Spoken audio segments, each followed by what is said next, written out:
Я сегодня поняла, что Петербург — это город ветров, город ветра.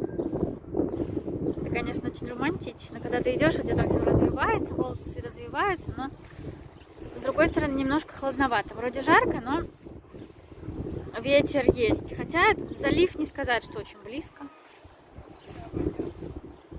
Город ветров. Какие еще есть города? Может, напишите мне, расскажете, какие еще есть города ветров.